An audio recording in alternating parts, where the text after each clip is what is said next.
Welcome to Headlocks, Heels, and Havoc, the wildest mixed tag team in podcasting where the kayfabe drops and the chaos takes over. Let's ring the damn bell.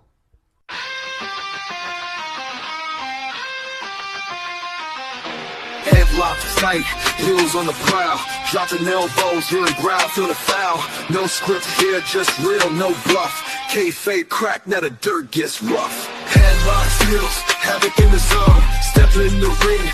Chaos at your home, no filters, no mask, just raw bare tone. Wrestling unscripted, we on the throne. Title belts, mic checks, crowd going crazy. Drop truth bombs, leaving lines feeling hazy. Beyond the kayfabe, past the charade, where legends are born and stories get made. Headlocks popping, who's hitting the mat? Welcome to the Havoc where the real talk's at. Tune in, step through, leave the fake at the door. Headlocks, heels, Havoc, now hear the roar. Welcome to the show, ladies and gentlemen, boys and girls, children of all ages. I am one half the greatest tag team in podcasting, the legend J Mac. With me, as always, is everybody's favorite uncle, Uncle Slam. What's up?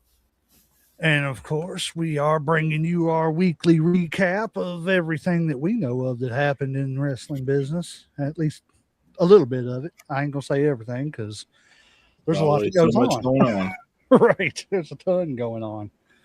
Yeah, shoot, man. I got some stuff here this week, man, that some of it's kind of lighthearted, but some of it's, man, I'm starting to worry about this whole, well, we'll get into it because it's more the Triple H and, you know, all the stuff that's been going on with that and everything. It's crazy, the stuff that he's got going on. My things up here, where did they go here? All righty, I think I got it all. What happened here?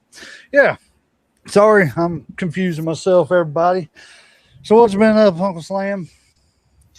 Nothing much. Honestly, just enjoying the first real nice day that we've had. Yes. So 80 degrees, you know, no more snow, no more ice, and just trying to enjoy the outside just like everybody else. Right. Can't complain. Let the fall happen, please. Exactly. I'm type of person. I love the winter, but man, I don't know why I'm just over it this year. It just, to me, it was like it was bitterly cold. Well, it was all that ice too, and plus it really was like, you know, negative a lot of times and stuff. So yeah, it's I think most people are ready for summer and spring and warm weather. I know I am. I'm ready for anything besides ice, slush, but yeah. No, I seen this thing. I figured I'd show these to you. This website I seen, they were talking about like fantasy matchups and everything. So I got all their still shots and wanted to see what you thought about these matchups. Some of them I like, some of them I'm like, I don't understand, but whatever. Yeah. So this first fantasy matchup they got was The Rock versus Roman Reigns. Definitely would be a kind of a dream matchup just because, you know, their family. I always mess up the Ayahuasca family. I don't know how to say it. Yeah. I think you're closer than I am. I apologize. Veronica Sloan, if you're out there, we need your help on the pronunciation. Yeah, because we are butchering it here. But yeah, like I think that would actually be a pretty good matchup. Like I said, just because her family, you know, the likelihood of them going at it is probably not too good. I'm down for it. Like I said, I don't see a problem with it. I like it. Just kind of like the battle of the, in my opinion, the two greatest Samoans. You know what I'm saying? Kind of like to decide who really is the tribal chief type thing, you know, final boss. You got your final boss and your tribal chief. So it's like who really is number one. I could live with it. I like that matchup. Yeah. I could do it. Next one is Triple H and the Macho Man. Ooh, okay. So we switching some decades over here and stuff. Yep. I don't know about this one. Like I said, obviously, you know, Triple H and Macho can probably work with almost anybody, but I just don't. I can't really see how that match would go down. Right. The matchup itself, I just don't see it. You know what I'm saying? Like I'm sure it would be a great match between the two. Yeah. They could pull it off. But like as far as just the matchup, like, some of these other matchups, you'll see that they kind of went equal. You know what I'm saying? And kind of compare contrast type. And this one, I don't see that comparative and contrast. Because it's like two different kinds of people. You know what I'm saying? He was cerebral versus madness. You know what I mean? Yeah, exactly. So I don't really know how they would mesh. Like I feel almost like Triple H would dominate, but I can't really say that because, like you said, Macho is, the madness. So I don't know about this one. Yeah, That's me. I don't know about it either. Let's see. This one I kind of like. Yes. See, you took the words right out of my mouth. I was like, this one I really do like. Because it's like that bad guy versus that bad guy. You know what I'm saying? That you got a legend versus a legend killer. Mm-hmm. Now, both these guys in their prime. Oh man, talk about a hell of a match. Oh, I know. And just the build up to it, the promos and stuff like that. I could see it. I could see that one. I like that one. Did they never get a chance to wrestle her? I don't think so, because Randy came in like right after Scott left. Yeah, that's with true. All the alcohol problems and stuff after the NWO came back. Yeah. I wish they would have. Now I like this one. Oh, hell yeah. I think anybody who likes wrestling is going to like this one. Yeah, if you don't, then you're not a true wrestling fan. Yeah, like I don't see how you could have a problem with this one. Like this would be a really good match. Like this would be, I feel like this would be one of those matches that might steal the show from the main event. Yes, big time. Yeah, on any card. Like WrestleMania, you could put this as the opening match and people are going to be talking. Oh, yeah, definitely. Hell yeah. This one I kind of like, but again, I don't see where it would go, the build up. And I feel like the only reason they stuck these two together was because they're both huge. Oh, Brock Lesnar and Batista? Yeah. Because I just don't see Batista being the same style as Brock. You know what I'm saying? Brock's a little more agile. He's got that MMA. He's more technical. You know what I'm saying? Like he's got that NCAA background too. Yeah. I don't see this one being a great match on any card. Yeah, because I kind of feel what you're saying about they're both just big guys, so they kind of just stuck them together. Because I mean, like nothing against Batista or anything, but he really wasn't that. He didn't really have that much. I mean, like he was an okay wrestler. I mean, don't get me wrong, but I just think Brock Lesnar is just better all the way around. Oh, I agree 100%. I've never been able to get on board with Blue Tista. Blue Tista. I'll never forget that, man. When he came out. Oh, go ahead. I was talking about with the laser beams. Oh, I know. Every time, like I see Batista, that's the first thing that I think of. You talking about that? My name is Baptista. I shoot the lasers. Pew pew pew pew pew pew pew pew pew. I swear that's the first thing that comes to mind. Nothing else, and then everything else. I love old Santino, man. All right, this one I think everybody wanted to see, but it just didn't happen. Oh yeah, yeah. Everybody wanted to see the two biggest icons go at it. Which is kind of messed up because we got The Rock and Hogan, but we never got Stone Cold and Hogan. And also, I kind of think everybody wanted to see Stone Cold and Goldberg too. Like, I think that was one of those kind of dream matchups that everybody would want to see or whatever. My biggest thing with it, and people forget too, that around the time that we got The Rock and Hogan was around the time that Stone Cold got mad and took his ball and went home. Yeah. And like, I was really digging into that and everything. Cause I knew the story, but I never really knew the details. Mm-hmm. And like, I was listening to an interview with him and he was like, man, I screwed so much stuff up doing that. He said, I was so selfish. He said, I lost a lot of respect from the boys in the locker room.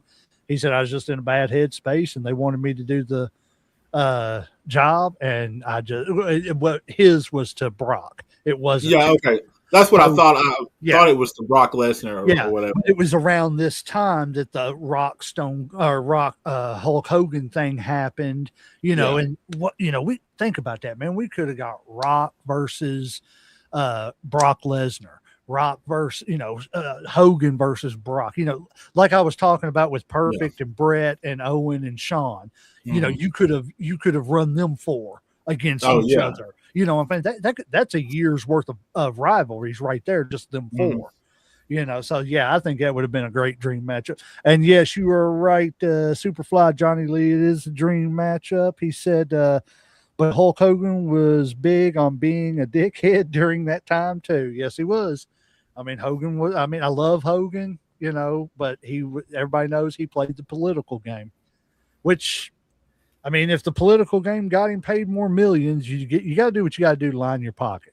I'm not saying it's right. I'm not saying it's ethical. You know what I'm saying? As long as he wasn't murdering people and hurting anybody or anything like that, playing political games in the locker room, and it may be frowned upon, but at the end of the day, Hogan was in the wrestling business for the Hogan family. Yeah. You know what I'm saying? I mean, and that's not to say he didn't take care of anybody else either. And I ain't trying to get out on a rant or anything, but like I've heard the stories of where he was working with Kamala, and everybody who worked with Hogan, they got a little extra pay. Yeah. And Kamala's pay wasn't going up. And he told somebody, and somebody went and told Hogan, and Hogan went to Vince and said, hey, he needs a little more money. He's working with me. And he got Kamala some more money, So, I mean, I'm not saying he was selfish in it, but I think Hogan was just strategic. Yeah. If he didn't see dollar signs, it didn't work for him, brother. Do you think that kind of comes with being like the number one guy in the company? Because it seems like Hogan, Stone Cold, like once you become, like the face of the company, I don't know if you want to call it ego, like where you're like, I got this power, I'm kind of the face of the company. I'm kind of running things, maybe getting a little drunk on power just because you are like, I guess like the number one guy. I do. I think that plays into everybody though. You know what I'm saying? I mean, you get to that spot and you're carrying the company and you're the reason why people are tuning in. You've got a little leeway and you've got a little pull. So, you can start to play your political games. And, and that's the thing that I hate too, is everybody gets off on Hogan about the political games he played. I've heard political games played by everybody. Yeah. I've heard them played by Shawn. I've heard them played by Triple H. I've heard them played by Brett. I've heard, Brett didn't want to lose to Shawn, even though he was told to. That's a political game. Yeah. You know what I'm saying? I mean, and it's just, they've all done it. That comes with business. And you know what I'm saying? Like any business you go to, hell, like if you go to Walmart, I guarantee the managers and co-managers are going to, there's some office politics, going on. Or if you go to any company or factory, hell, my job, I guarantee there's some politics going on behind the scenes, favoritism, or hey, I do this for you, you do this for me, type shit.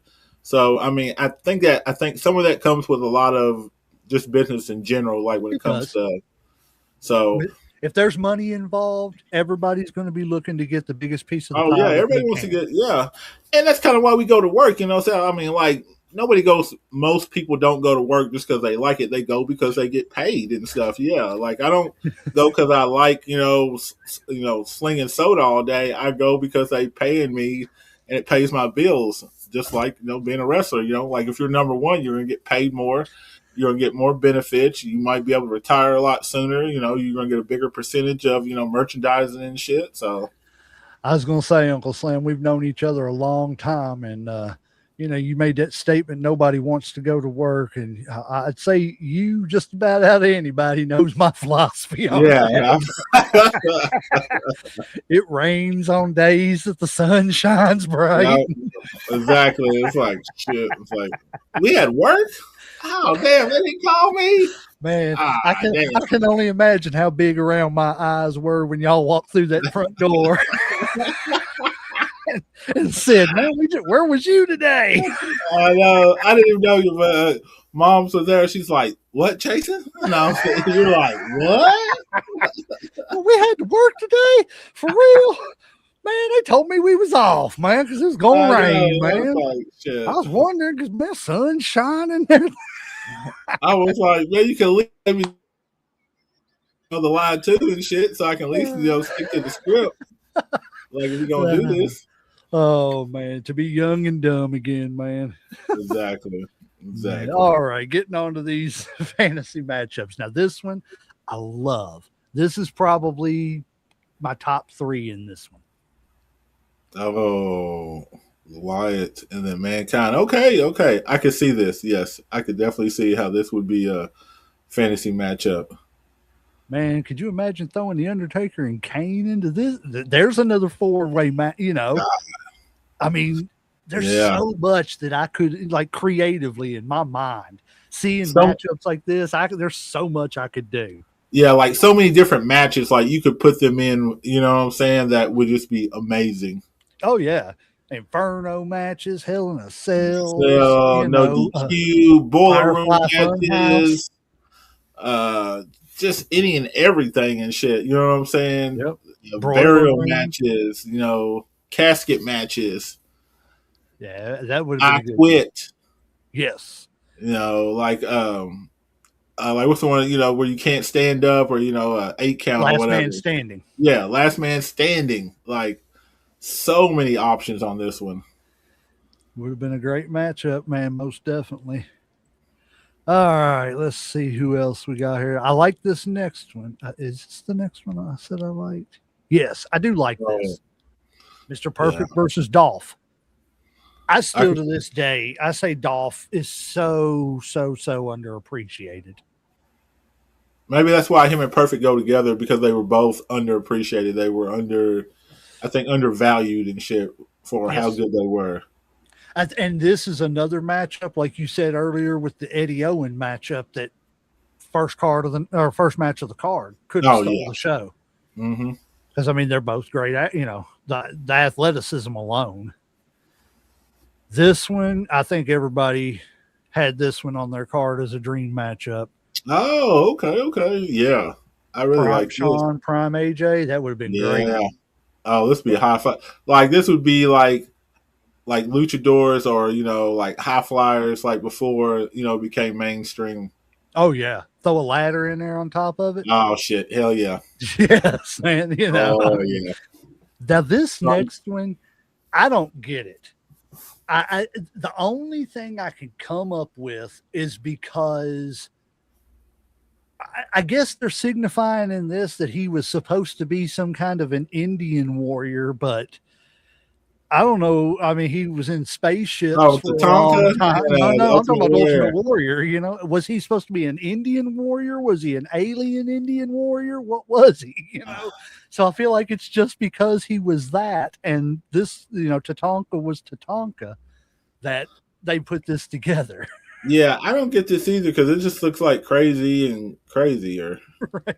You know what's funny though? I was actually watching a video the other day of who was it? I want to say it was Bruce Pritchard. And he was talking about how, like, right there in that new generation era, whenever Tatanka went to the $1 Million Corporation, and he had Bundy and Tatanka and all of them and everything. Bruce Pritchard said, man, Chris Chavez, Tatanka, at that time, if it wasn't, and even the gimmick, he said he could have gotten it over. He said, but he thought that Tatanka would have been a better choice for world champion than Lex Luger. Really? He said, because Tatanka could actually go in the ring. And I was like, I liked Tatanka when he first came out. And then, that's when he was really hitting his stride and everything. That's whenever I kind of drifted away from wrestling for a while. Yeah. But like when Tatanka and Shawn Michaels was at, I think it was WrestleMania 8 or 9, I was like, I wasn't a Shawn Michaels fan really yet then. And like, cause he, just turned on Marty and all that stuff. So I was mad at him for that. But, I was all about Tatanka for a minute. And then, of course I fell away, but this matchup doesn't make any sense to me. Yeah, I don't understand. Maybe it's just because they were both, I don't know, Warriors. characters, like from the 80s or something like that. I mean, that's the only Well, thing I can think of. I wonder if the Ultimate Warrior can bring his spaceship down and introduce his people to Tatanka's great spirit. I And guess they'll maybe figure it that out was the from there. matchup. The great spirits and the aliens were coming to Right. talk together. I guess. That's the only thing I can think of. This one is the ultimate dream match. I don't think there's much discussion about that. Oh, hell yeah. Could you imagine? Undertaker, the lights go out, all of a sudden he's in the ring, and then out of nowhere, the lights go out again. Yeah. And then you think, oh, well, the Undertaker appeared, he's going away. But instead, the lights come back on and Sting standing face to face with him. Both of them use the darkness. Yes. I like it. Yeah. Too bad we'd never get this, though. But yeah, I would have loved know. And we were so close, man. We were so close. They had Sting, man. And then he broke his neck because Seth Rollins had to do that buckle bomb. I hate that move. The first time I seen that, I was kind of like, that's dangerous. You know what I'm saying? What's the buckle bomb again now? Where he picks them up in the power bomb and then he throws them into the corner. Oh, okay. And they kind of just land like this on the rope. Yeah. Well, that's what broke Sting's neck. Because whenever he hit the corner, it snapped his neck back and it broke a bone in his neck. Like, just a dumb move. You know what I'm saying? Just don't do stuff like that. You're supposed to protect the other guy. So how did he go to AEW then? Because he was only there for a while and he just decided he didn't want to. Well, I think he had to retire or something, or he semi-retired, had the surgery on his neck. Okay. And then by that time his contract had expired and he was just done with WWE and went to AEW. I guess it was a lighter schedule and stuff too. Plus, I don't think he was too happy with the way they did the whole WrestleMania thing with, I know it, Stan said parts unknown, but I don't think he was happy with the whole way that they just buried him to Triple H at WrestleMania. No, true. That was stupid. Like I heard somebody say earlier, they showed a picture of Sting and it was a guy dressed up in a bald cap and looking like Triple H and everything. And he was like, we're going to pursue you for 14 years and then bury you in one match. Yeah, it was just like a waste of talent. It's like, what was the point of that? Mm-hmm. The best part of it was just seeing the NWO versus WW or the DX. Yeah. Like it was, I don't know. It was just dumb. They shouldn't have done that the way they did it. You know, Triple H was not going to be hurt if he lost to Sting coming to the WWE. Exactly. And that's exactly what should have happened. I know you like this matchup. Oh, of course. Yeah. What's not to like about it? Right. I mean, that would be 5-star match. Easily. Yeah. That would be one of those technical, masterpieces. Yep. Easily. Yeah. I just, you're right. Like the groundwork. These two wouldn't even have to get up off the ground. No. Just the chain. I was going to say just the chain wrestling on the ground would be more entertaining than anything else on the card, probably. Yeah, definitely. Like I said, man, how come we never got this? Well, I guess because Brett had left by the time Angle had come or whatever and shit. Yep. Unfortunately. Man, damn. I know, man. So many great matches left on the table, man. And the stupid thing about it is I hate to say it, but it was all about ego. Yeah. You know what I'm saying? It was Eric Bischoff's ego and Vince McMahon's ego. If they'd have just got that crap out of the way and learned how to work together, man, could you imagine the crossover crap that could have happened? That's what I'm saying. Like giving the fans what they want, you know what I'm saying? Like giving us the dream matchups and shit. Like that would have been huge for both companies and shit. But it, like you said, the whole greed part is like, I don't want to help out my enemy. They're trying to shut me down. I want to be better than them. Well, could you imagine too, like, a working partnership, kind of like, between WCW back then and WWE, like WWE has with TNA now. Yeah. Starrcade. Sting beats Hogan. Everybody's celebrating, blah, blah, blah. And then all of a sudden, boom, lightning bolts hit the stage. And all you see is an urn sitting there. Oh, my God. Everybody would have lost it. Yes, man. Tell me motherfuckers wouldn't have lost it if they see Dude. earned it down. It would have been, oh my God, as great as it was at the time, think about how much greater it could have been. All right, so I seen this one and I had a tough time with this. The fantasy matches are over, by the way, guys. This is just a one's got to go forever. Oh shit! Oh damn, brother. You got to take one away in their history. Oh fuck. Well, I can't get rid of LOD, and I can't get rid of the Steiners off the rip. So those are just guaranteed to stay, just because they're my top two tag teams, no matter what era you're in. Harlem Heat, and then what's this, Doom? Oh my God. It's so hard, right? My only thing was with mine, Steiners, like you said, and LOD, I got to keep them. Yeah. And for the same reason, because of the accolades and everything, I got to keep Harlem Heat. Doom was a great tag team, but they were just so short-lived. Yeah, see, I like Doom more, but I kind of agree with you on the Harlem Heat thing. They have more titles, they have more, championships. So, damn. But if we go in, championships, okay, I would definitely go Harlem. I would get rid of Doom. But if you're asking my personal favorite, I'm probably going to say Doom, just because all three, the Steiners, Doom, and LOD are just all big motherfuckers and shit. All huge, wrestlers and shit. Which Harlem Heat was like, so they were a little bit skinnier, especially Booker T and stuff. But this is really hard. Yeah, but I would probably, and I know it'd be controversial, I'd probably get rid of Harlem Heat just because I like Doom just a little bit better and stuff. But I definitely agree with you. Like I said, they don't have the championships that Harlem Heat has. So, but yeah, I'm still sticking with Doom on this one. That's me. I have to, just because, like I said, if it wasn't for the short-lived, of their time together, they'd be on there, for sure. But that's still, I don't know who I'd knock off. Oh yeah, that's what I'm saying, man. It's a hard one.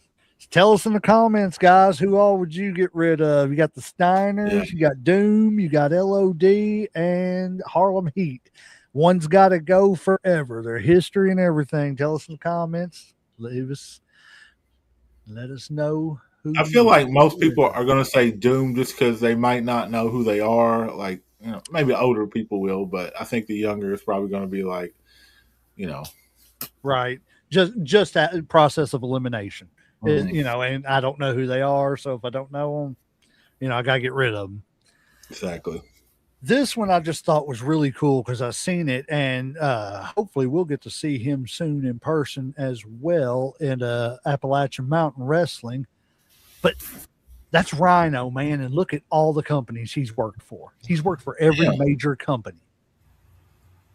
WWF, WCW, ECW, TNA, Ring of Honor. Wasn't there another guy that had the same distinction or whatever? I'm not for sure. I haven't seen that, but I mean, there probably is. Yeah, but damn, that's a lot of companies. I wonder if it's Christopher Daniels, man, the fallen angel Christopher Daniels, because he's been in a lot of these companies. The only one that I'm questioning is NWA for him, but he may have that same accolade. I'm pretty sure. But does the WWE and the WWF count as two separate companies, even though it's the same company? I mean, I guess because they literally had to change their name, with copyrights and everything. So technically, it is a different company. It's still, same ownership. It's kind of like, calling McDonald's McDowell's and still, yeah. It's still the same.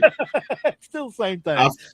I feel what you're saying there. He said they got the golden arches. We got the golden arc.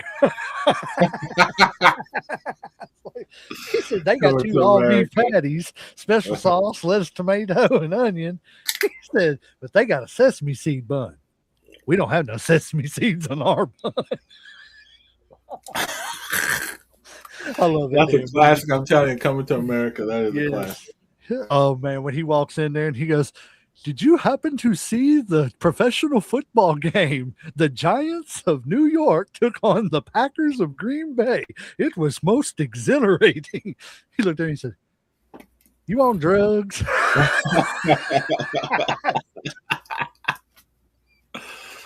He just looks at him smiling and then just walks away.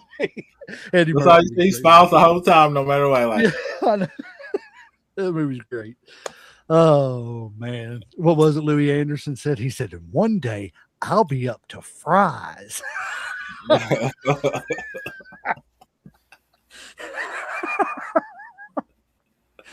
Oh man, yeah. Go check out Coming to America if you all haven't seen it. Great. The first one. Yeah, don't bother with the second one.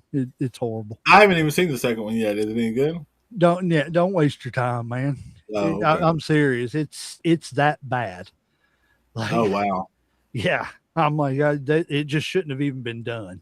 Did the first one just set a high standard or whatever that they just couldn't catch, or was it just really bad? I think it was just really bad. Plus the fact that I think they tried to revisit too much and play off of the same jokes. Mm-hmm. You know what I'm saying? I'm cool with the fact that you're bringing the characters back, but don't do the same jokes. Yeah. Like the kid goes to America, and the first place he ends up is in the barbershop. You know what I mean? Yeah. It's you can visit the barbershop, but don't make that a main point of the movie. This should be its own thing, I guess. Yeah. And I think they waited a little too late to do it. You know what I'm saying? You don't need to wait 20 years to, do a sequel to a movie, couple, 5-10 years. Anything past that, people just kind of forget about it. So yes. And it's a whole new generation. You know what I'm saying? Like a lot of the people were like, oh, okay. That's exactly what it was. Yeah. It was almost like the newer one was written for the younger generation, and like the jokes just past, older generation like me, the good jokes from the first one, these jokes just were kind of like, they're trying not to offend anybody. You know what I'm saying? I'm sorry. Comedy's offensive. You know what I'm saying? You don't have to go, you don't have to go overboard and, be racist, or anything like that. Or offensive and shit, but yeah. Right. Like, comedy has to kind of push boundaries and shit. Yes.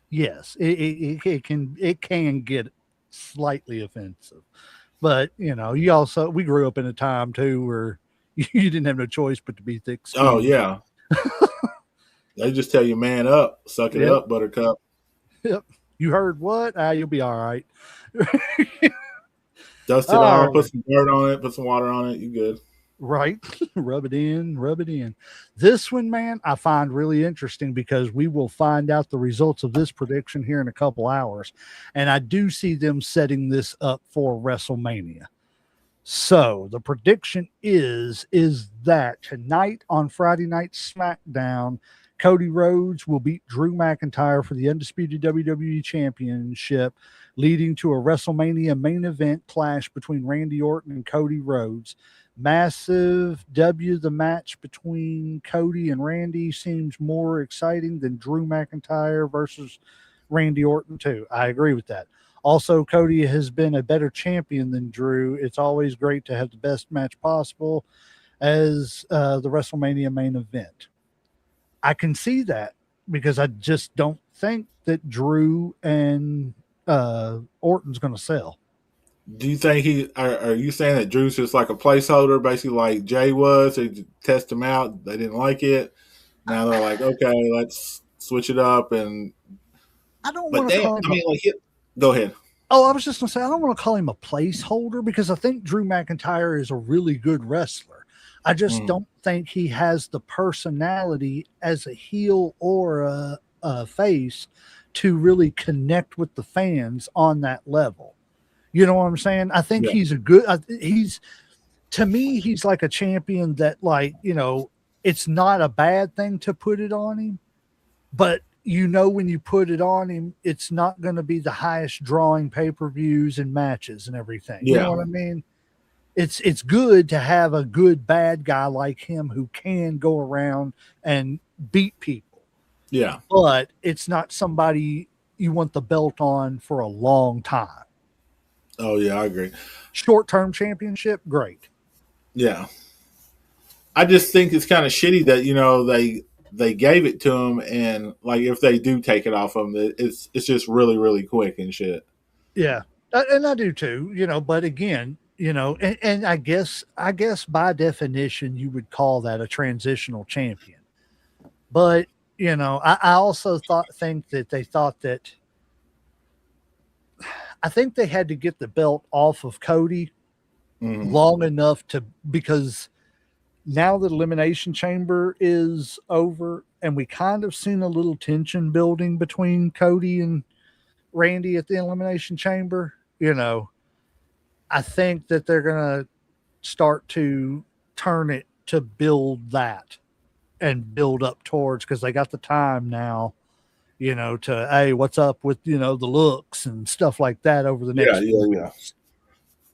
Plus, they could be like, family history. They're both second generation. My pops didn't like your pops. I don't like you. Well, and there's always the group, the legacy that they had. Mm-hmm. So and then there's that time that Randy RKO'd Dusty. That can always be brought up as I should get my father. Yep, I'm not the little boy that you did that in front of my father. You did that to my dad in front of that won't stand up to you. Now I'm gonna come at you. So I mean, it's interesting. I think it is a better matchup than than Drew and Orton. But I'll be honest with you, as far as Orton goes, I've never been sold on Orton as a champion either.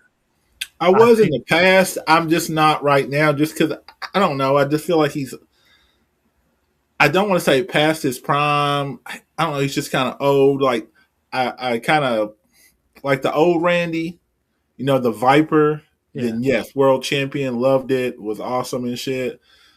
This one, I don't know. It just kind of seems like either he lost something or they just haven't given him a good story to go with and shit in a long time. Like they almost just put him on the back burner and kind of forgot about him. Was like, oh, okay, we got Randy Orton now, or we got Randy Orton here. Let's throw him in here somewhere and shit. Like kind of like he was an afterthought or something. Yeah. See, my whole thing with Randy is like in ring, I think he's a great performer. Mm-hmm. But as champion, I just always thought he was boring. You know what I'm saying? I mean, he didn't go out there and cut, super duper promos. You know what I'm saying? He's not going to cut a John Cena promo on you where he's going to cut you up, down, left, right. But, he'll have his little snarky remarks, but his big thing is getting that little last shot in on you and, almost got you with the RKO, during a promo and stuff. I don't know. I just always found him to be a little more boring than everybody else. So he might be one.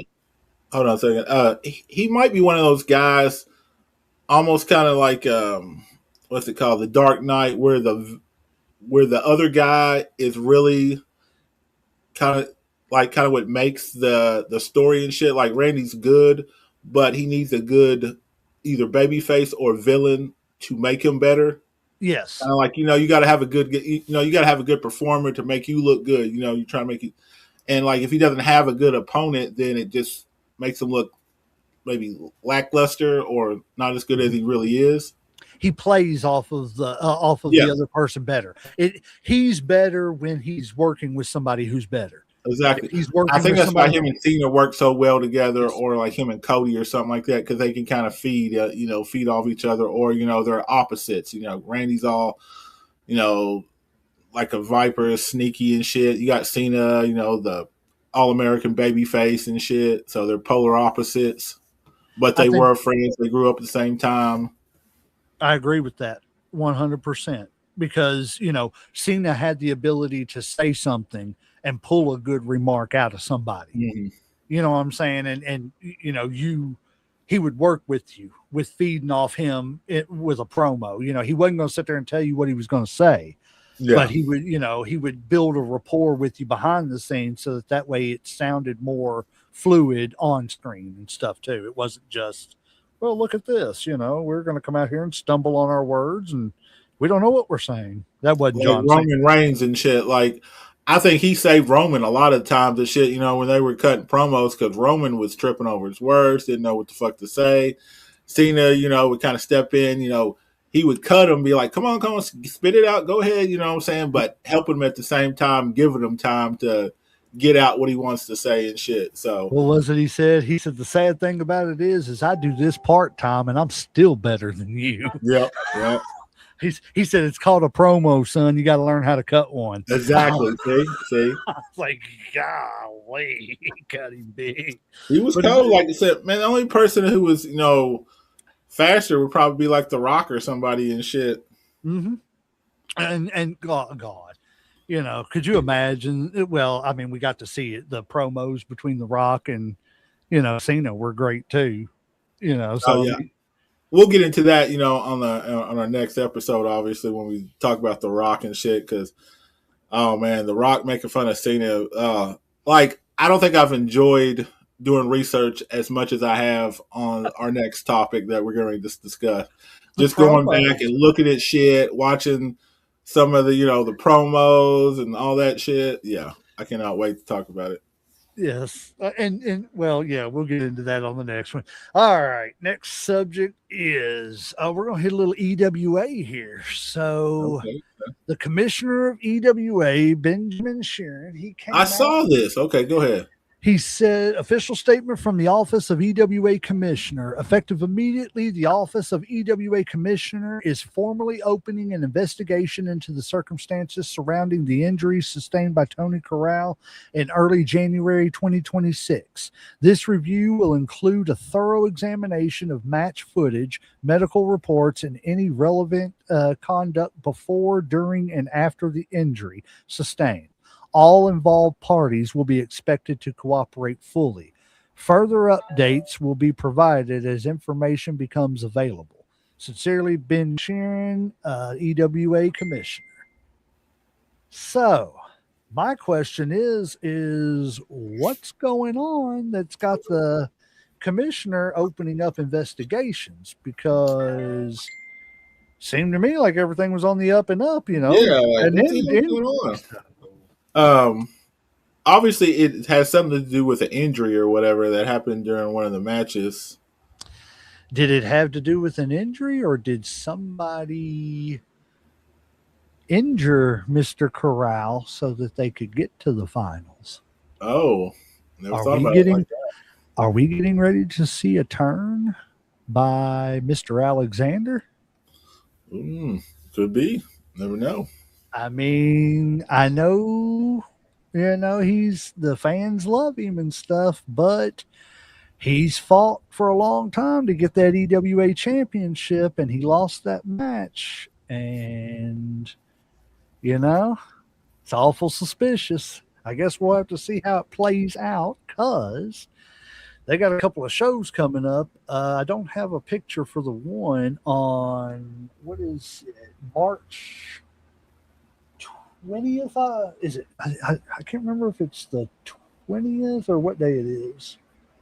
It's around the 20th. I want to say the 21st is whenever it is. I'll have to look it up and make sure. I don't want to tell anybody wrong, because you definitely need to get over and see EWA if you haven't. They're great. Love a show. Yes. They got another show they're putting on at I believe it's the Marion County Fair. Okay. Let's see. It's the All-Star Classic, the Scott Carter's All-Star Classic. It's going to have Mr. Anderson from TNA WWE fame.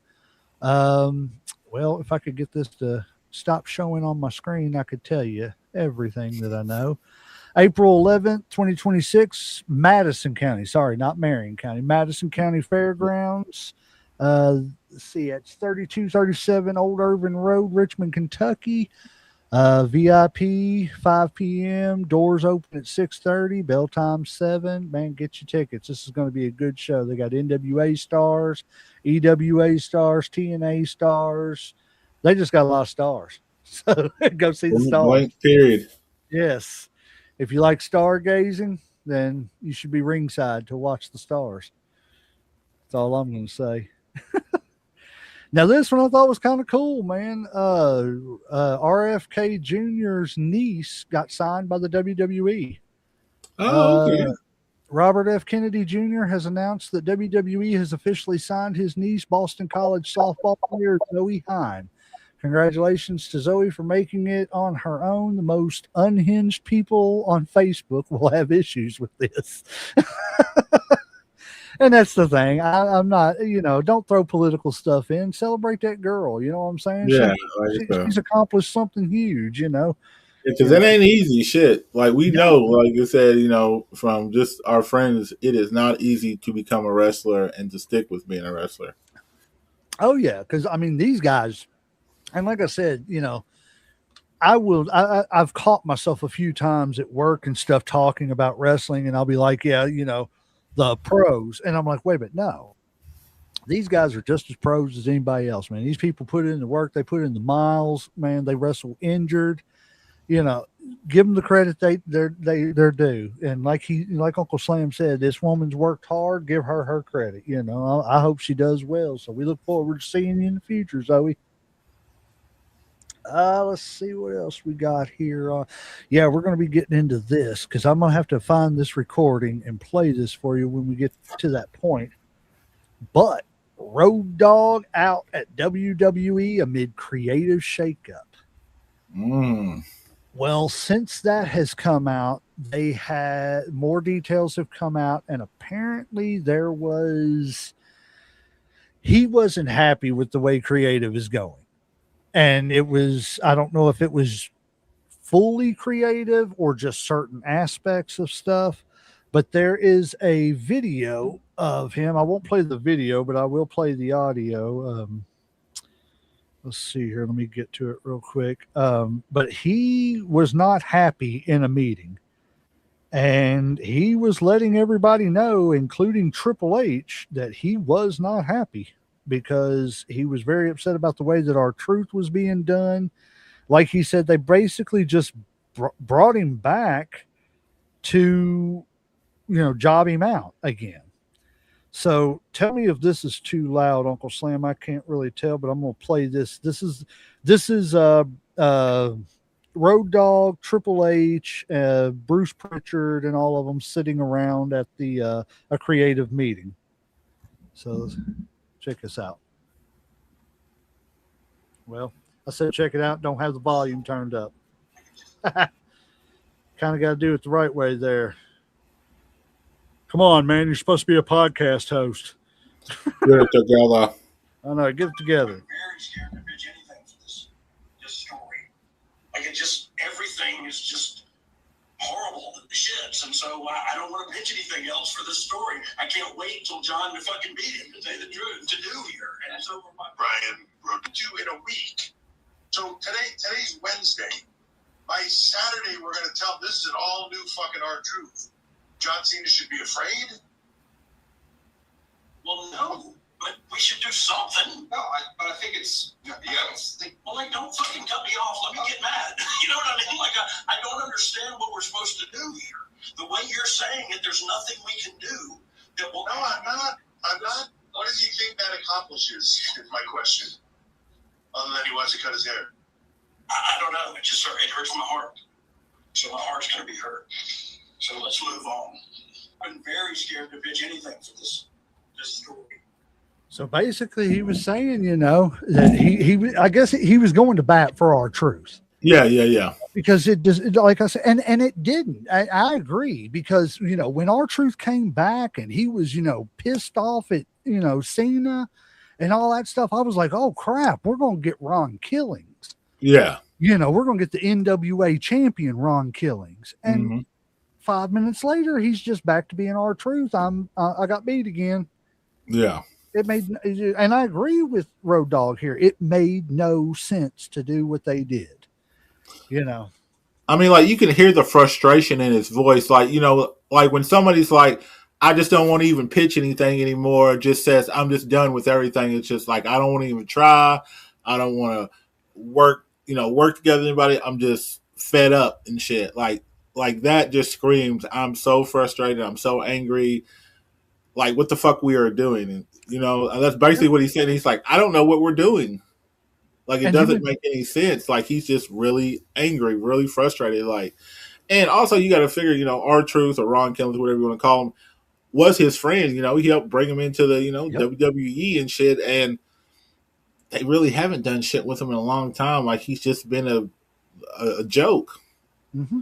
And it's sad because he's another person. You go to the NWA days, go to the TNA days.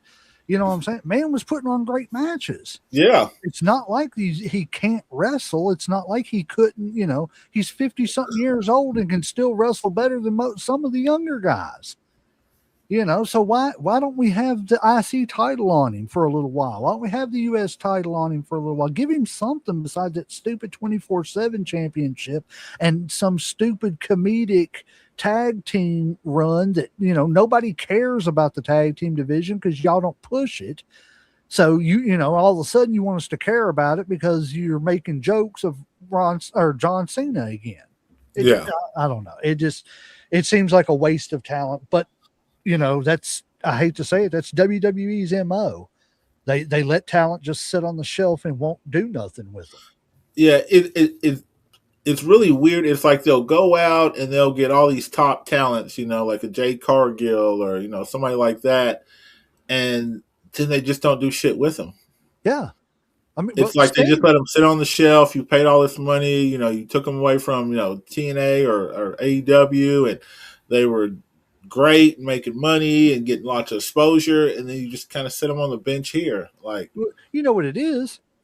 I mean, we just discussed it with Sting too. But what it is we've got them under contract. That's all that matters. They can't appear over there and help their ratings. And that's all, that's kind of an ass thing to do. You know what I'm saying? Granted, the person's getting paid money, but I'm a fan. His $1 million a year doesn't affect me. But me seeing him on TV does.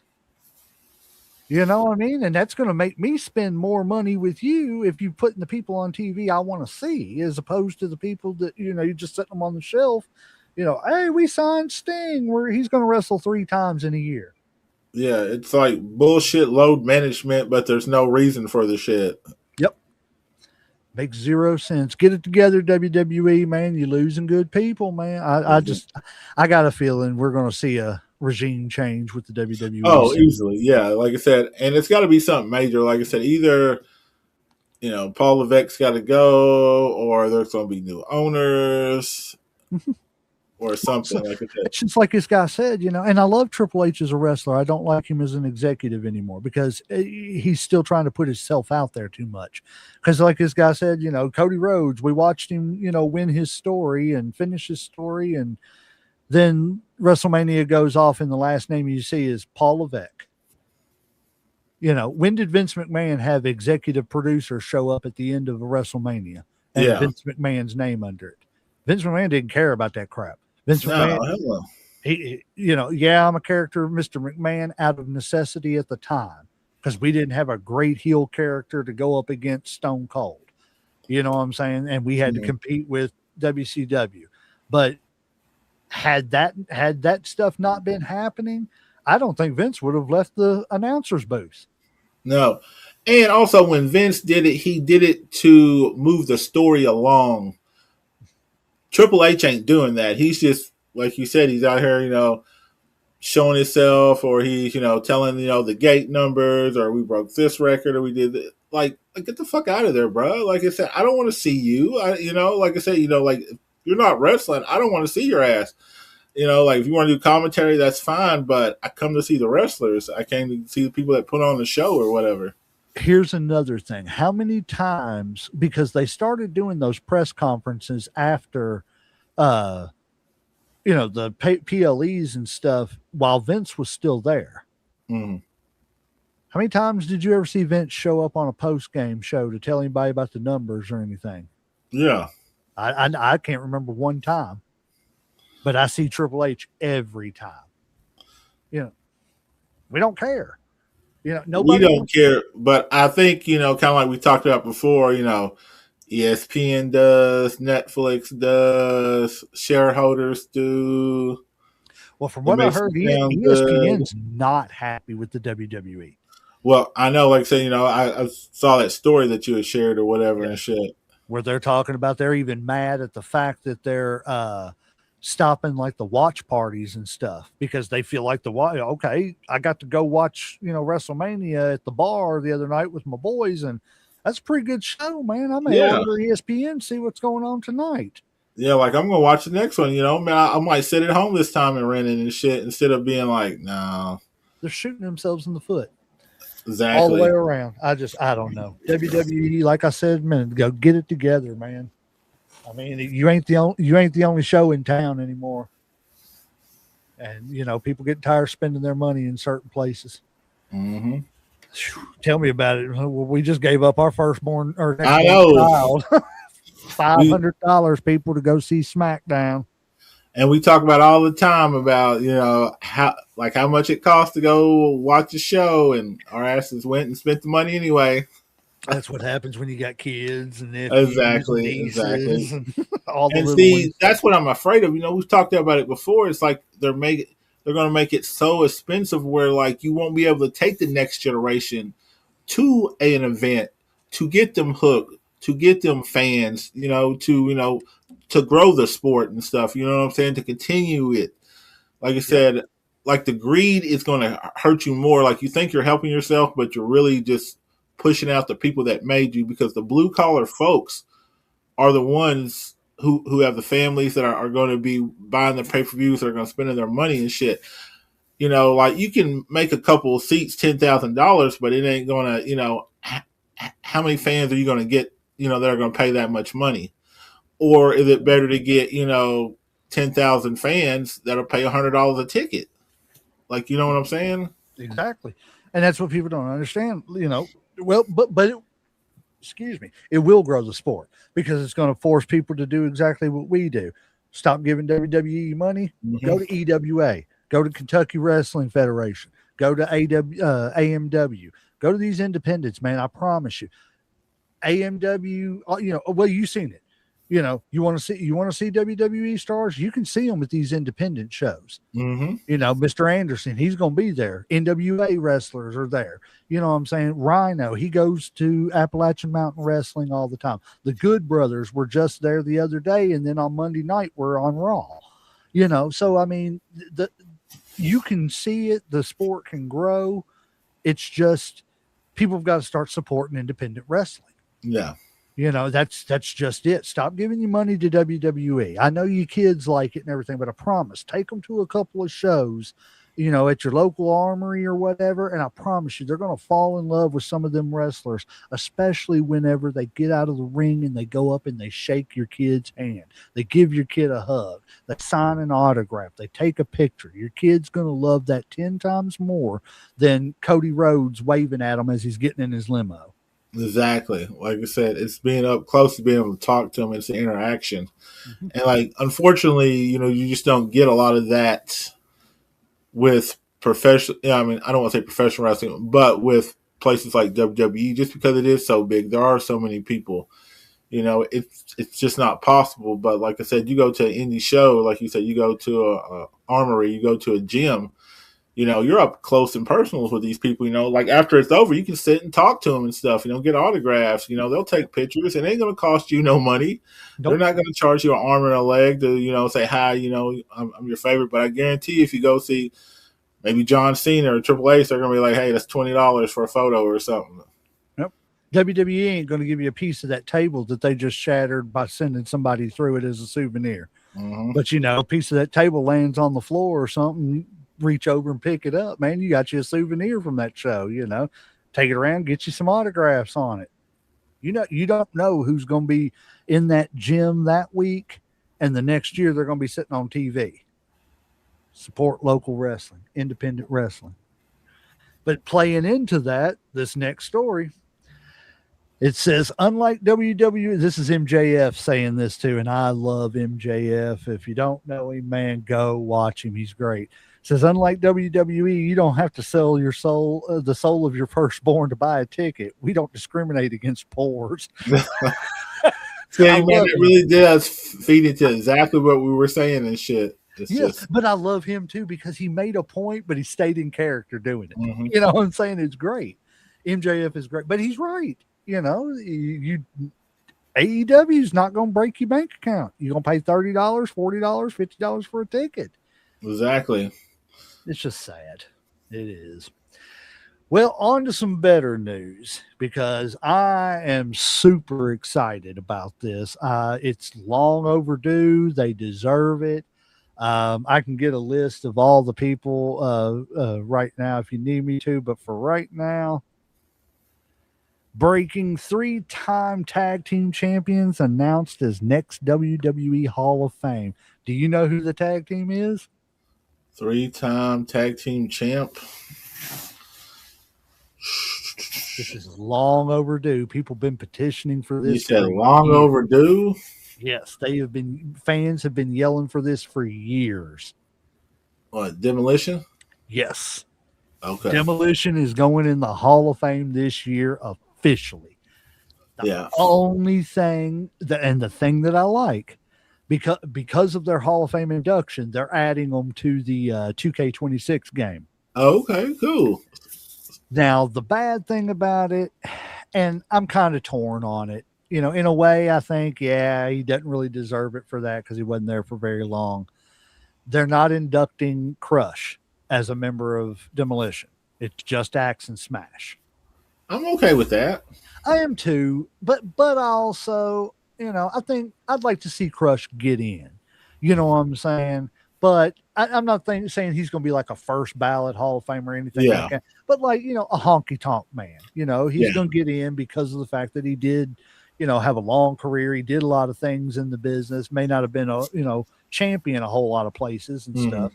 But, I think Crush deserves it, but I'm like I said, I'm torn because I don't really look at him as a part of Demolition. Yeah. See, that's why like when you said that, I was like, it really doesn't bother me. Right. If he did, if they would have said, hey, we're going to induct all three, I'd have been fine with it because Axe and Smash deserve it. If they just said, easily. Yeah. And they said, no, we're not. So I'm okay with it too. It ain't going to be the end of the world. I think he'll get in eventually. I hope he does. Brian Adams, you do deserve it. All righty. So this next one, Matt Hardy advocates for Owen Hart, China, and Miss Elizabeth for the WWE Hall of Fame. I am really surprised that Elizabeth hasn't been put in there yet. The other two, I understand the controversy. The only one I don't understand. I don't understand Elizabeth and Owen Hart. China, only because she did the adult films. And that's kind of taboo where it's a family thing. That maybe. Now, they did put her in for DX, but I think she deserves on her own. Mm-hmm. I don't see the issue with Owen. I definitely don't see the issue with Miss Elizabeth. Well, the issue with Owen, there's no issue. He deserves Hall of Fame status. Yeah. But the issue is with Martha Hart, his wife and stuff, and her. Oh, they don't want him to or whatever? They don't want anything. Okay. Well, then that makes total sense. I'm fine with that, So you got to respect the family and shit when it comes to that. I didn't know the details behind that. So okay, that's why she allows his name to be used for that tournament in AEW. Oh, it's the Owen Hart invitational tournament or something like that. So I mean, she's just and I completely understand why. Oh yeah, hell yeah. Is, mad. I'm not going to say that it was anybody's specific's fault, but I understand why she's mad at everybody that she's mad at. I believe it really was an accident when it come to what happened. Now, the way they handle it afterwards, yes, that's a different story. That's what I think plays in a lot to it. Yeah. Now that shows, in my opinion, this is just my opinion, a lack of class and very tacky for the WWE and shit. It was. Because this woman shouldn't have had to sue them for anything and shit. If anything, they should have been forthcoming very quickly and shit to, try to appease her and shit, So we made a mistake. It was a horrible mistake. Your husband's life was taken because of our mistake. Here's $50 million. Yeah, because it's not like they didn't have the money. You know what I'm saying? They had more than enough money. Because one, they have insurance for all that shit. Guarantee, a company that big has massive policy set up for shit just like that. Now, most of the time you don't ever have to use them and stuff, but they have put stuff set aside exactly for that. So they wouldn't even really took a loss when it comes to money. Now they would have looked bad as far as publicity or whatever, but no, like money, like they wouldn't have took a hit at all and shit. Like I said, I feel like, like most things we talk about, greed. Just greed. The whole thing should have been handled Yeah. way different. I'm not a Hart family fan for the most part, but Owen was definitely something special, and he deserved way better than what he got. I don't even, like if it was anybody, like it was the Brooklyn Brawler who fell, I think that you owed him that much respect and money to take care of his family and stuff. Like I think it was any wrestler, like not just because it was hard, because I'm a Hart fan, right? But like it just makes it even worse because it was Owen and shit to me. But I don't care who it was, anybody who was a wrestler that worked for. If you work for a company and you dial on that company doing your job, they owe you. Yes, it's their responsibility because they're supposed to keep you safe. You're supposed to leave the way you come in. Plain and simple. And that did not happen. Yep. I 100% agree. So, sticking with the Hall of Fame talk, there are people, I believe this is Chris Jericho who said this, that he does not think Chris Benoit deserves to be in the Hall of Fame. I will read what he said here. As soon as that StreamYard thing gets out of my way, there it is. Wait a minute, that may be the second thing. Let me make sure I'm starting at the right spot here. Yes, there it is. So WWE, let's see. WWE veteran recently spoke about Chris Benoit and whether he should be a part of the company's Hall of Fame. Chris Benoit has been a controversial topic in the pro wrestling industry for a long time now. One of the most discussed issues about his WWE career has been his chances of being inducted into the Hall of Fame. While his in-ring ability and technical skills are undeniable, the tragic events surrounding the death of his entire family, for which he was responsible, led to his removal from WWE history. Matt Hardy, okay, this was Matt Hardy saying this, I apologize. Matt Hardy does not think Chris Benoit should be in the WWE Hall of Fame. Despite Chris Benoit's talents, Matt Hardy stated that he should not qualify to be considered for a Hall of Fame induction. Matt Hardy recently spoke about Chris Benoit and whether he should be a part of the company's Hall of Fame. Chris Benoit, well, why is it going on again with the same thing? I apologize about that. They doubled up on this article. Let me get over here to the second part. Move that thing out of the way. He said, he is one of the greatest pro wrestlers, and I say that more than a lot of emphasis on pro wrestler, more than a sports entertainer. One of the greatest pro wrestlers of all time, no doubt about it. I worked with him many, many, many times on my own. I've seen him have incredible matches, have incredible moments. Hardy took into account Benoit's middle issues, but noted that no matter the reason, his actions have no justification. He said that a person with that history should not be celebrated by being inducted into the Hall of Fame. You can't celebrate someone who murders his family, though. That's what it all comes down to when it's all said and done, regardless of how great of a wrestler and performer he was. Just the fact of the matter is he had a major issue. Mentally unwell, emotionally unwell. However, he was altered.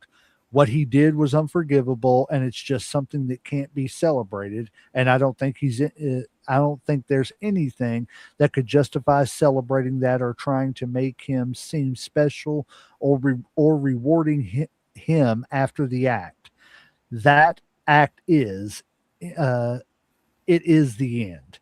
Like you do that, and you do. Let's see. Hold on, I'm getting tongue tied here. Like you do that, and then you do have to be erased out of history as much as you have been. Just because you can't morally, there's just no excuse. It's inexplicable. There's no justification. It's pure evil when it's all said and done. And sure, he wasn't in his right mind. He was fucked up in many, many, many ways, but it can't be justified in any way. Do you think Chris Benoit should be put in the Hall of Fame? I personally do not.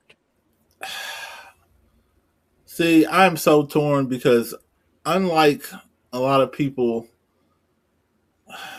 I can separate the wrestler from the personal life, and if we were just going strictly on his accolades when it comes to wrestling, then it's then he's a slam dunk.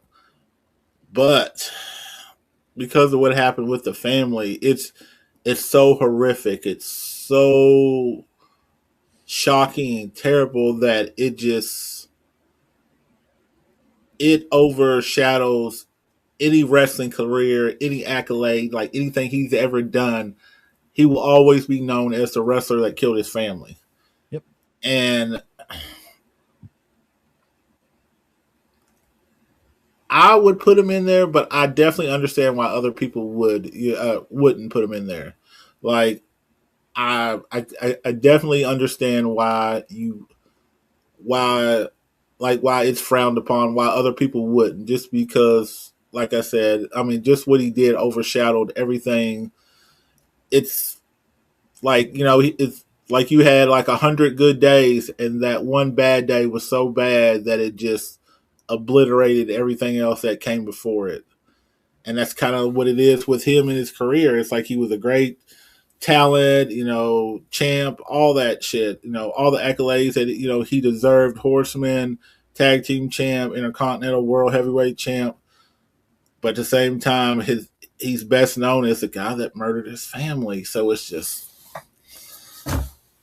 I don't have an issue with people saying no. Like I said, I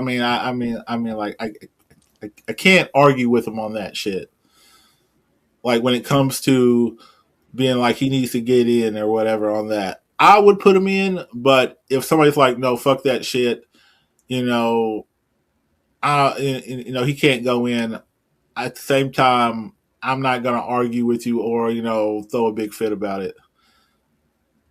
I see. And that's me. It's like the wrestling part of it. Yeah. Put him in all day long, but I can't get over what he did to his family. And I agree with Matt. I don't see, I just can't see shining a light of good on anything as bad as it is, because he did do a lot of good things in the wrestling world. But I mean, kids were involved. Oh, yeah, like I said, and that's just hard to forget. Now, right. I do want to preference, like, some of what I say, that because I know some people say that mental illness is not a reason or a justification, and I don't want to say it's like it's a justification, but at the same time, you can't just dismiss that shit, that, that he had mental issues, that he had, not PTSD, but what's it called? CTE.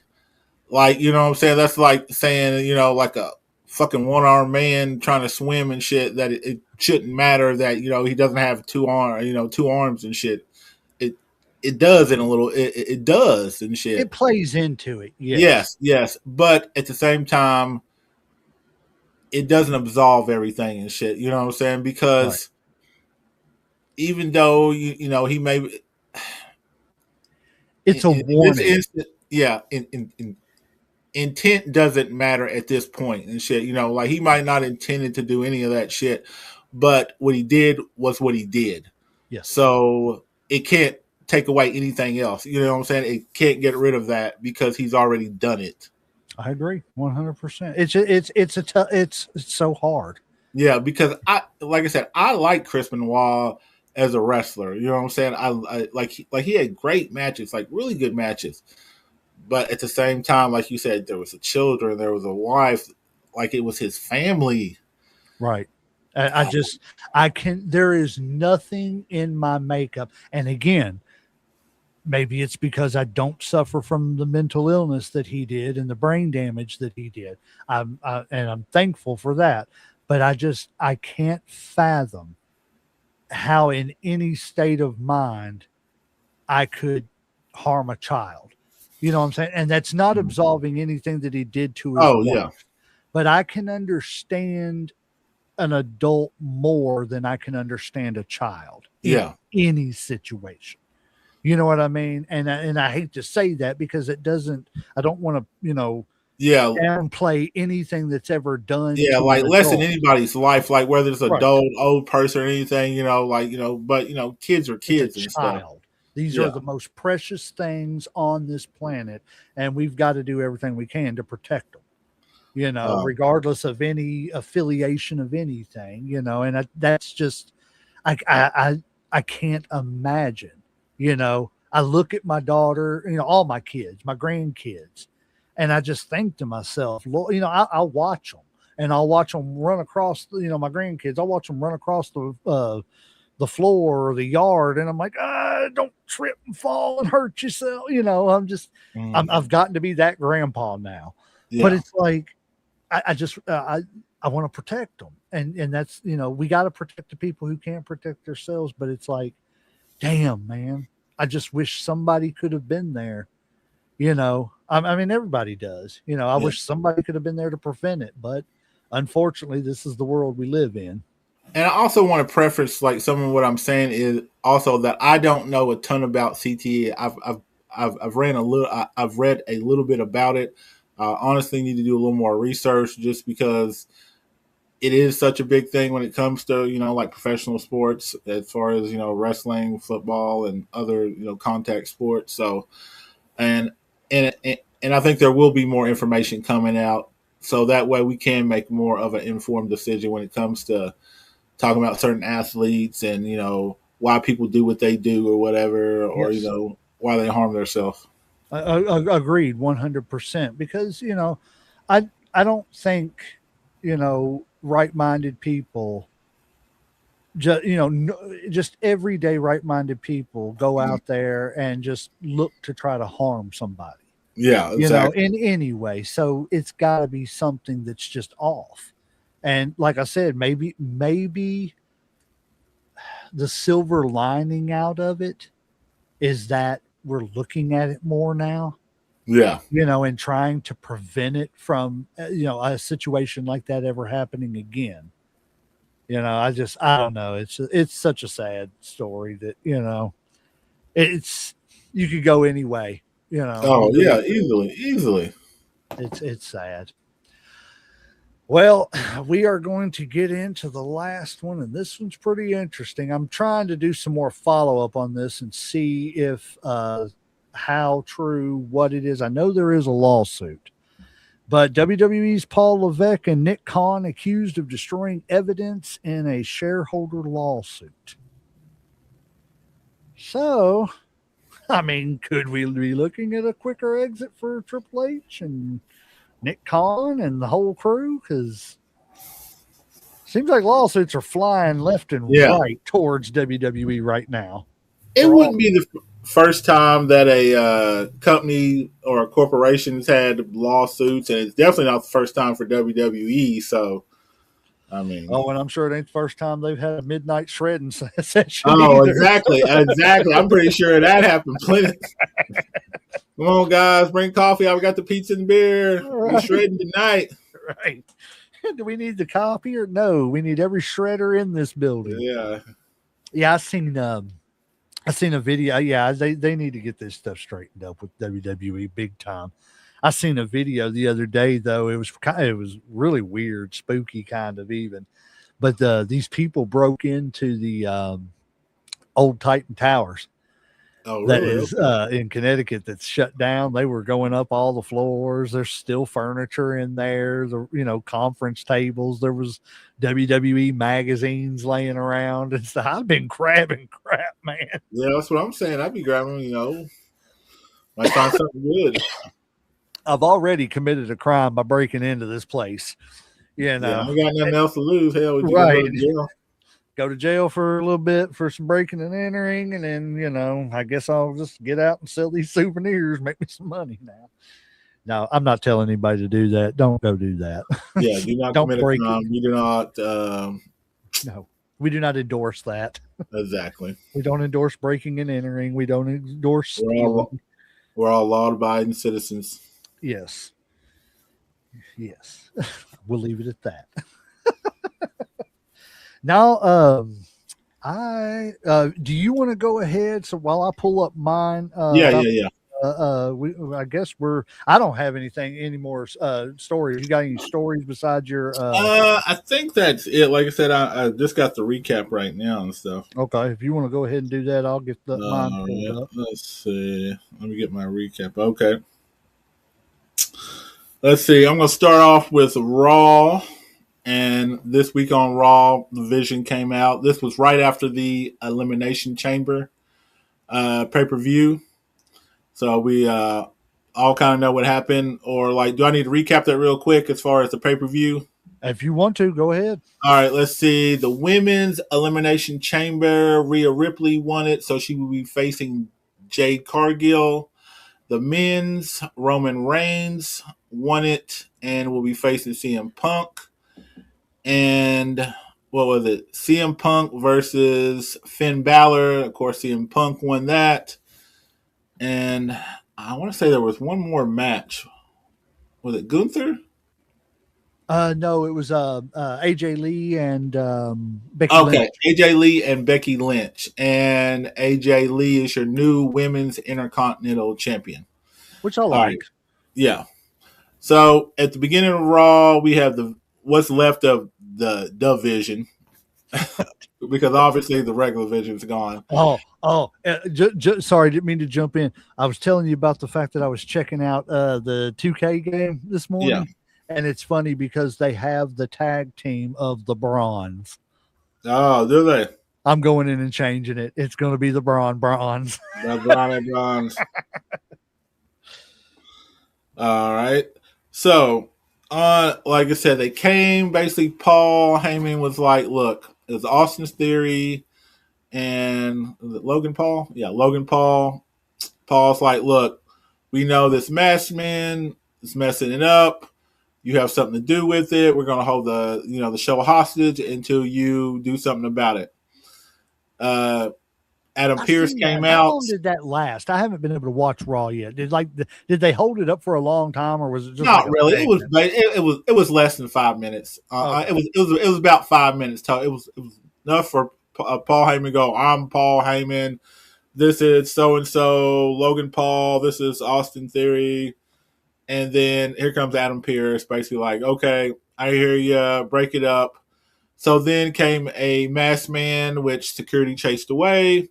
Then came another masked man, which Logan Paul and Austin Theory chased away. And then while they were gone, which left Paul Heyman in the ring, then come the real masked man, which we finally got what, came to realize is actually um, the former head of the Vision, Seth freaking Rollins, which he, of course, took out a little anger on Paul Heyman, sent him to the hospital.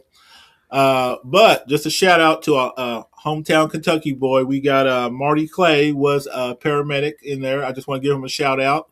Y'all always support local and indie wrestlers. Yes, sir. But he got, he was taken away in an ambulance by L.A. Knight. And here comes, who was it? Oh, Jimmy Uso. Yeah. Jimmy Uso to help him. So they got, sped away. But, obviously with the Vision being decimated, they had to bring, Little Buddy back, which I wasn't surprised because he was doing a lot of promotion on, like, ESPN. He was on the Club Shay Shay.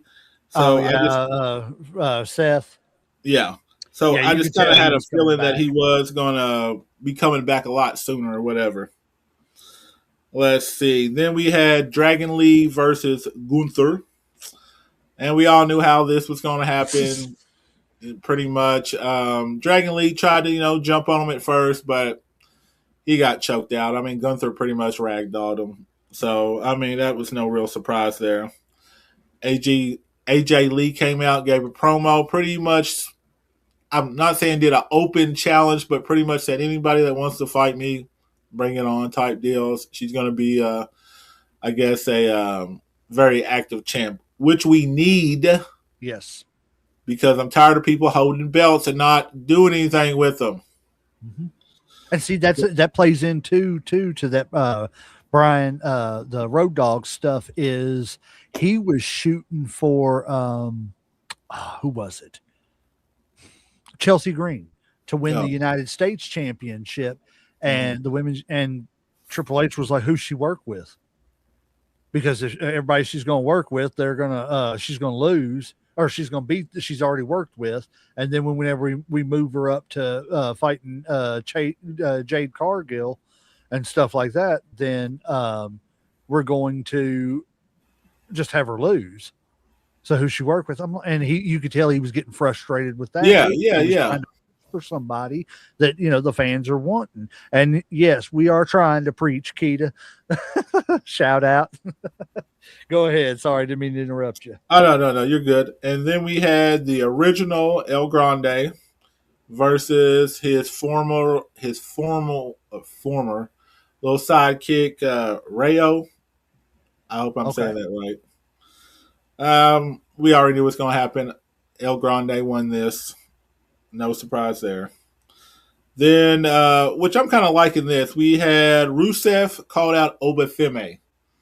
I'm kind of glad because they brought Rusev back. They did a little bit with him and just kind of dropped the ball. I think him and Obafemi, especially Obe coming in, is going to be a good pairing. Like I think it'll work because you got two big guys, and I think if Obafemi can beat Rusev, which I think he will, that will help him get over even more with the fans or whatever. Recent what, Keita? Sorry, I just seen the question. And but to go back to what you were saying, the only bad thing about that is I got a bad feeling they're going to feed Rusev to Obafemi and just squash him. Think so? I got a bad feeling because they just don't know what they're doing with Rusev. They really Mm-hmm. don't. Like I said, poor Rusev. I think he needs just to go to like AEW or TNA.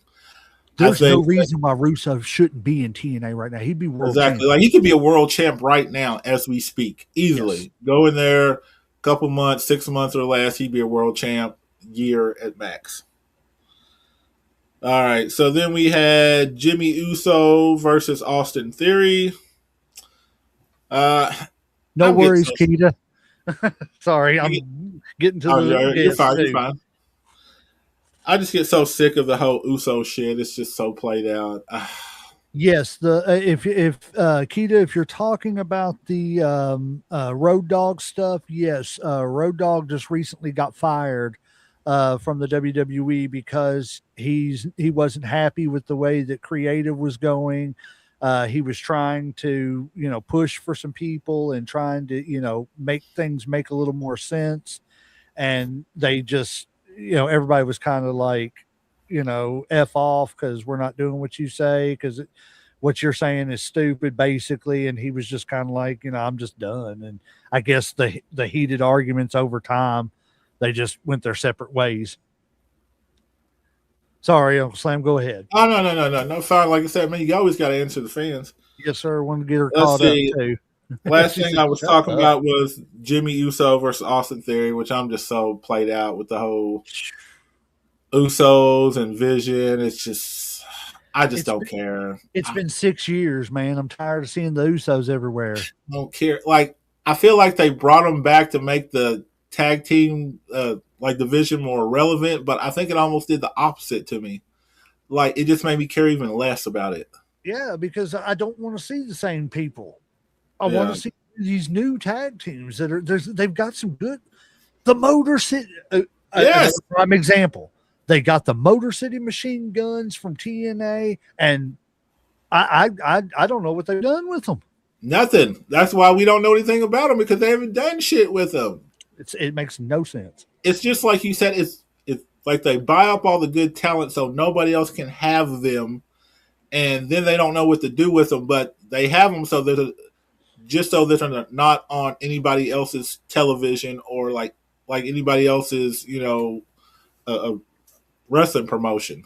But I think that's going to eventually shoot them in the foot I so think it bad. is right now, honestly. It is Like I because think you've it's got one of the people like biggest issues. Because you got people like Will Ospreay that's coming up in AEW. People love Will Ospreay, and if you haven't watched him, man, watch him. That man is a beast in the ring. I'm not a big fan of Kenny Omega, but he's good in the ring. It's forced. It's allowed other people who normally wouldn't get noticed. So keep doing what you're doing, WWE. You're just developing the future stars outside of your company. Mm-hmm. All right, and then we had Rhea Ripley do a promo. It's pretty obvious, the writing's on the wall. This tag team's pretty much over. They lost the belts the week before. Rhea's got a shot at the championship. Bye. Yeah, that's all I can say. Bye. That's about it. All right, then we had a Intercontinental Championship match with Penta versus Dom Mysterio, which about time he defended the damn Intercontinental Championship. Yeah. Like, when was the last time? Was it Cena? I think so. God damn. That's so sad. When he won it from Cena? Yeah, like, see, this is what we're talking about right here. Right here. This is a prime example. Like, this man's had this belt for, is it 6 months, a year, or something like that? Well, what is it? Cena retired in December. Yeah, and we've had, 3 months of nothing. Of nothing. Did he defend it at the Royal Rumble? I can't remember. Think so. Against who? I can't remember. I'm gonna look at Google it real quick, but I don't think he did. Who has Dominic Mysterio defended the Intercontinental Championship against since winning it back from John Cena?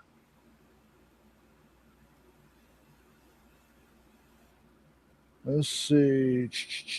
Subsequent reigning of the title, Dominic Mysterio, key high-profile successful title defenses have primarily included a notable defense against AJ Styles. That was it. See, that's what, 3 months, one person? 90 days, one person. What happened to the 30-day clause? Like, what the fuck, bro? Like, I mean, I thought these were like traditional rules in wrestling. You had 30 days to defend your title or you vacate. But, so we got Penta versus Rey Mysterio, and right before Dom went out, he got into a little argument with, I'm going to mess up the name here. What's his name? Shit. Danhauser? Danhauser? Oh, Danhausen. Danhausen. Yeah, I don't really know anything about the guy. Obviously, he's kind of funny, comic relief or whatever. Well, he pretty much cursed Dom, and Dom ended up losing the belt to Penta. So that kind of ended our problem with, not defending the title. Took care of that pretty quickly. The rules didn't change, Keita. It's just the fact that they don't follow the old rules like they used to. They do it for storyline purposes, and they forget that there's traditionalists like us that know that you don't defend a title once every 15 years. Yeah, it just doesn't make sense. And to finally end the show, we had Roman Reigns come out, and right before he was going to talk, here comes CM Punk. They give a little back and forth. Pretty much Roman says that Punk needs him, that he wouldn't be relevant without him, and that if it wasn't for him, that, nobody would care pretty much. And then right before he was getting ready to walk away, Punk said his little piece talking about, beating Roman, no excuses, and that he was going to beat him so bad that he was going to bury him next to his father, which is definitely going to set some shit off. So, yeah. See, that's stuff that in wrestling, I know they probably clear comments like that ahead of time, but that's just something that I don't think I could go to in a promo. You know what I mean? I Oh don't, yeah, like I said, I don't yeah, think, yeah. yep. So I just have a feeling like that is going to definitely heat up the rivalry. Probably it's going to get CM Punk attacked. Honestly, I can probably next Raw. I can see it. All right. I can definitely see it because he's got too much family. There's too much family in that place. So many people. All right, next we're going to do SmackDown. Now, as I say always, this is always a week behind because SmackDown's going on right now. So this is the February 27th episode, right before Elimination Chamber. So we kind of already know what's going on here. We had Logan Paul versus Jacob Fatu in the main event. Logan Paul defeated Jacob Fatu to qualify for the Elimination Chamber after Jey Uso mysteriously got injured and had to go to the hospital. And they had to do that because they had to get a member of the Vision in there for the whole Seth coming back thing. Oh, true. I never thought about that. Yep, you are right about that. That makes so much more sense since everybody else is getting injured. Yep. And obviously when Elimination Chamber, he came back, we all realized that it was Seth Rollins. So yeah, no big shock there or whatever. But there was some interference. Drew McIntyre did attack Jacob Fatu to cost him the match. So that's why Paul went to the Elimination Chamber. Yep. And then we had the Irresistible Forces, which is Nia Jax and Lash Legend versus Rhea Ripley and Io Sky. We got a tag team change here.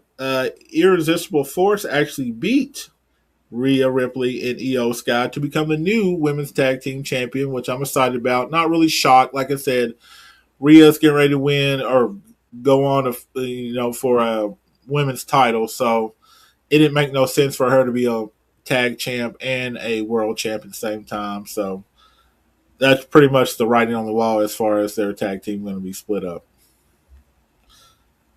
Next, we got Tiffany Stratton versus Kyra Sane. Tiff picked up the win, but there's something going on. I feel like Kyrie Sane is eventually going to turn on Asuka. probably. Just because she's been dogged so much, she's kind of like the lackey, like almost like a Virgil type deal. You know what I'm saying? Right. And then we had the United States champion because he's got the open challenge. So it was Carmelo Hayes versus Matt Cardona. I love the open challenge thing. I do too. Like I said, it's just a television title, man. Every week you always get a belt. I love that. It's refreshing. It's not every 90 days like we just said. Like you get to see it every week. Yes. So, like I said, shout out to whoever's doing the United States champion, Carmelo Hayes and whoever's writing that storyline. Love it. Please keep it going. We also had Uncle Howdy defeated Soa Sokola in a match. And then we had, what'd you say? I said, really? Yeah, Uncle Howdy. See, I don't understand what the point with Solo was. They brought him in as this big. He's a Rusev. Only the sad thing about it is he was young. You could build him up to be a Jacob Fatu type monster. Look at Jacob Fatu. Now he's not a monster anymore. He's able to be beat. No, we need those guys that just, oh crap, he's here. You know what I'm saying? Like, well, I think with Solo is more or less because he's got a faction with him. So he doesn't have to be the unstoppable force because he's got 4 or 5 guys, behind him to do that. He's got enforcers and shit. So he's supposed to be the brains of the operation, I guess. I think Jacob could be like the next Brock. You know what I'm saying? Mm-hmm. Like that guy, if they would have built him up right, he could have been like that next guy that just, oh crap, he's coming out. You know what I'm saying? Like, when Brock comes out, crap's about to, Oh get yeah, real. yeah, And shit's about to hit the fan. right. And I think Jacob could have been built up to be that next like unstoppable force, Brock Lesnar, like he is, that just in the music when that hits and everything, everybody's like, oh hell. Everybody's getting F5'd. Mm-hmm. Yeah, but I see that he's one of those people. I think with the whole Wyatt Six and the whole MFT, they kind of lost their way on that shit. It's like they had a good idea, and then it's like once Solo and them got the lamp, it was like, okay, well, we don't really know what to do. How long are you gonna keep chasing a fucking lamp? Right. I mean, we don't have enough titles to go around, so here's a lamp. People have been chasing urns and everything else before, so I can't really say too much. But damn, come on, man, we got to do a little bit better. I'll need to chase a lamp for 6 months. Yeah, exactly. And then we had Jordan Grace defeat Candice LeRae. Okay. And let's see. Let's go to NXT. We had and pardon my names because I'm terrible at reading. Miles Bourne defeated Ethan Page, pinfall to retain the title, which I actually watched that match. That was pretty good and stuff. I like Ethan. Yeah, I do too and stuff. Plus the whole Canada. Right. Even though I'm not Canadian. NXT Women's Championship was JCJ defeated Zarya, ending in a DQ because Soul Rika came out and I guess had to get her revenge with her what's it called? Her finisher. Oh, the Soul Snatcher? Yeah, Soul Snatcher. She did a double Soul Snatcher. Ooh, I love when she does that. Man, I love that move. I swear that is one of my favorite finishing moves ever. It scares me every time she goes to do it. Yeah, because if she fucks up, oh, it's over for your ass. Yes. Like, she better hope she never misses that. Right. And we had the women's speed tournament semifinals. We had Ren Sinclair versus Nikita Lyons, which Ren Sinclair defeated Nikita Lyons and her giant beep. We're not gonna, I'm just gonna leave that alone. Then we had a six-man tag team match. We had Shallow Hill, Hank Walker, Tank Legend versus the Vanity Project. Thank God the Vanity Project lost because I guess they do what they're supposed to because they're annoying. So I can't stand them.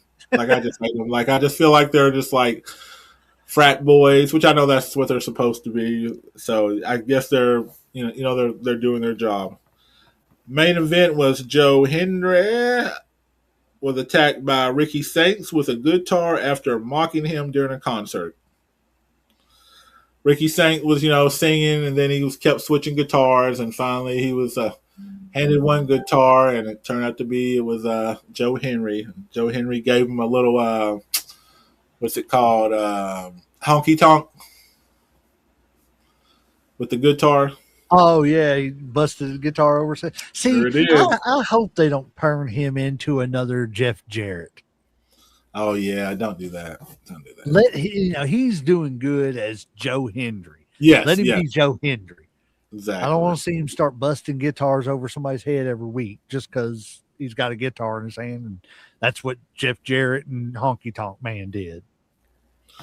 Let's see. And then we got, a street fight was set between Jade Parker and Blake Monroe. Tony D promised to destroy Dion Lennox. Oh, really? Let's see. See if I missed anything here.